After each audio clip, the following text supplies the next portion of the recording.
Okay, magandang umaga. So, konting update lang tayo sa ating taniman. Ngayon ay September 18. At nagpunla tayo ng mga lettuce natin noong September 6. So, maliban doon, ito yung lettuce na, itong cucumber natin. Ito, bumigay ito kaninang umaga. Kaninang umaga ko lang nakita. Natumba.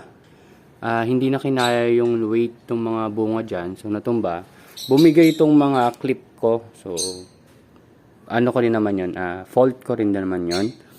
So, buti na lang, hindi siya naputol. Hindi siya naputol mula dun sa ugat. So, natumba sila dyan. Hinarvest ko na yung, siguro nakailan din ako. Yung iba medyo bata pa yung cucumber pero kinuha ko na. Kasi nandun sila yun sa ilalim. So, ito na lang yung natira. Hindi ko pala nakuha. Siguro after 2 days, kunin ko na lang din. Maliban dyan, so ito inayos ko na lang din. Medyo sinecure ko. Pero ang problema ko, tumataas na siya masyado. Wala na akong mapag-adjustan doon. Tapos hindi ko na rin siya maibaba kasi tatama naman siya sa tubig at magkakaroon ng fungus pag mabababad siya sa tubig. So ayan, hinayaan ko na lang siya magganyan no? Medyo may pa-letter J yan. Hindi ko sure kung igagapang ko pa siya kung saan-saan man, pero pwede ko siyang igapang papunta doon sa tali na ayan o, tali na yan. So, tingnan na lang natin. So, ito medyo na ibaba na, oh. Dahil nga natumba siya. So, yan. May mga drip tayo dyan. Ito yung drip ito. Medyo mabagal ito. Medyo mabilis. Pero basta nagdi-drip siya. So, tumatagal din naman yung mga 2 hours, 3 hours yung drip nila.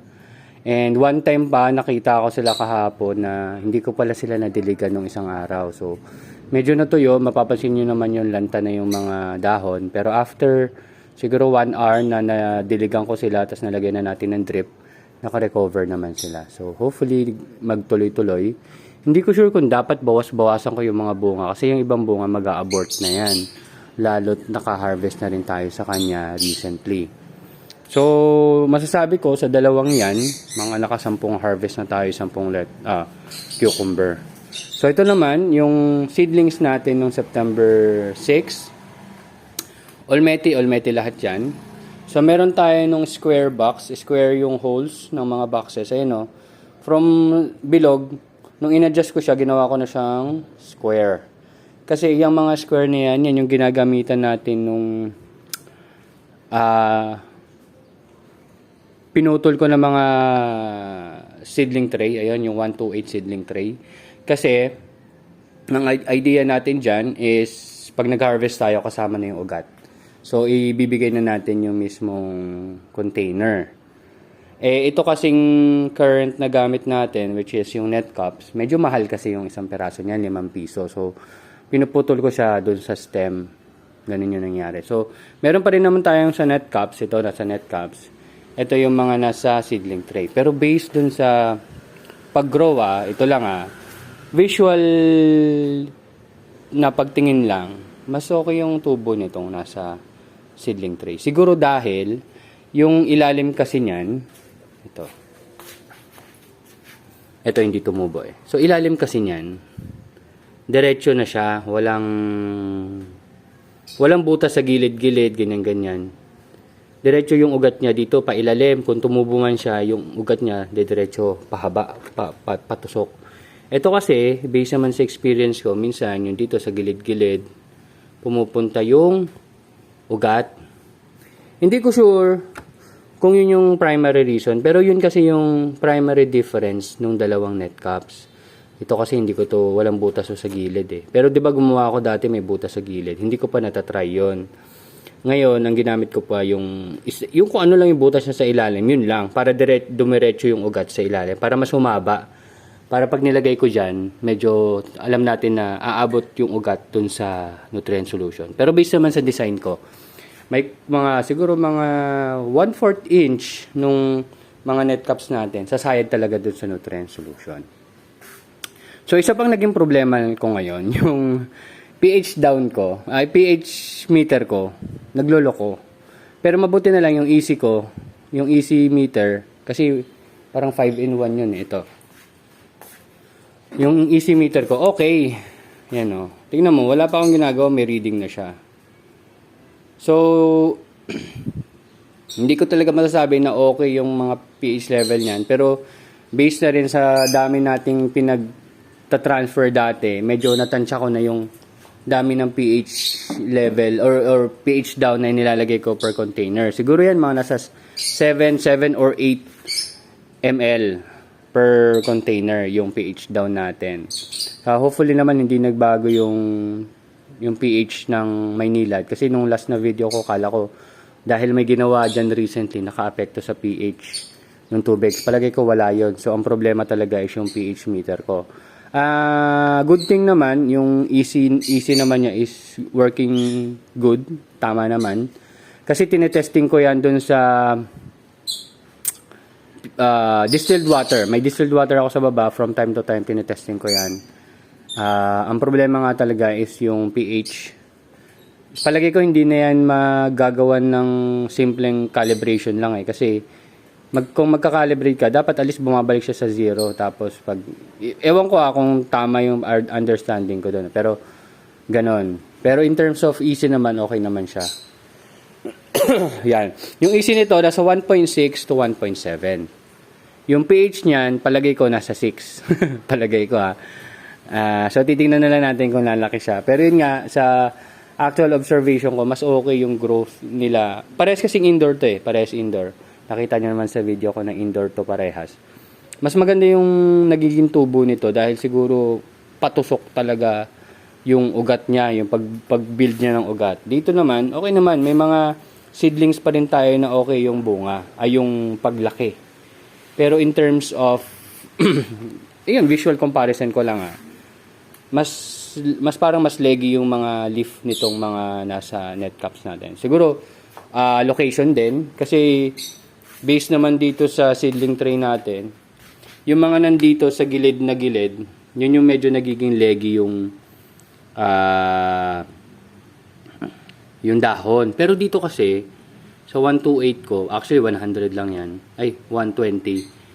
Yung kahit yung gilid-gilid niya, medyo okay naman yung tubo. Hindi naman siya yung nagiging leggy yung dahon. So, yun lang observation pala natin ngayon. So, idadagdag natin yun sa mga details natin, then yung kung ano yung i-adjust natin moving forward. So, sa ngayon, ayan, meron akong plastic dyan para at least hindi talaga tatama dito yung patak ng ulan doon. Doon, tumapatak doon. So, hindi na siya tumatama dito kasi nga, magiging problema naman natin doon is fungus. So, yung patungan natin dyan is ito mga soft drinks container. Dito, hollow blocks. Ito yung bangko. So, in terms naman ng level, hindi naman siya 100% level, pero pwede na, di ba? Ito, hindi ko pa na-drain kasi ilalagay natin siya doon Medyo may laman pa yon kasi di ba recently naglinis ako. So, marami pang laman yon. Yung mga excess kasi nito, yun din yung pinandidilig ko doon. Hindi pa talaga ako nagtitimpla ng 2.0 ko para pang cucumber. Yun pa lang yung yun lang yung ni-utilize ko sa ngayon. Based naman sa result, tumubo naman siya. Tumubo naman, yan, yung cucumber natin.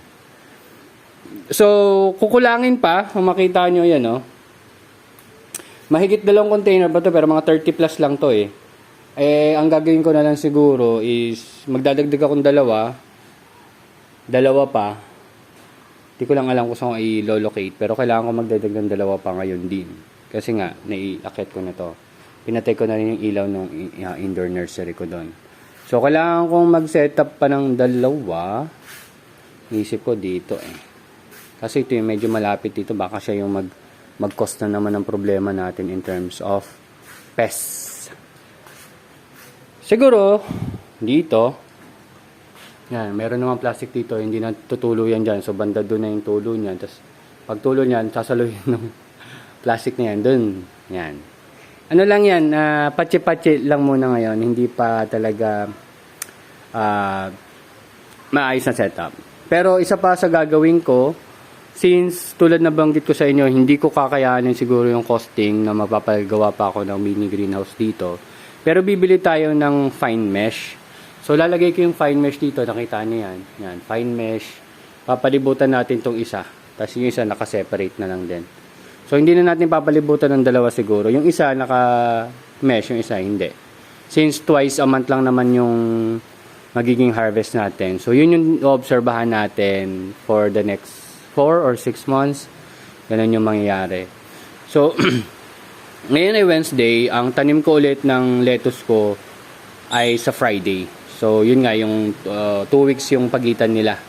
Ay, may lumilipad-lipad pero hopefully hindi naman niya itlugan ka agad to. Kakatanim pa lang natin yan ngayon. Then, kung makikita nyo pala sa butas, mali pala yung butas ko dito, dapat in-adjust ko pa dito sa baba. Yan. Yan. Mali rin to. Kasi medyo siksikan yan doon. Dapat medyo ibinaba ko yung huling butas dito. Para hindi magsiksikan. Kasi ito nakasagad to dito sa baba. Pero nandyan na yan. Hayaan na lang muna natin na ganyan yan. And that's it. Yun lang naman ang ma-update ko sa inyo. So if in any case sorry. Mag-spray tayo ng, meron tayong organic pesticide, yung Icon. Ang spray lang natin dito sa gilid. Hindi tayo mag-spray dito. So, lilinisin ko pa rin to. Pero una kong gagawin is mag-set up pa ng 2 styro box. Para dito sa natitira natin.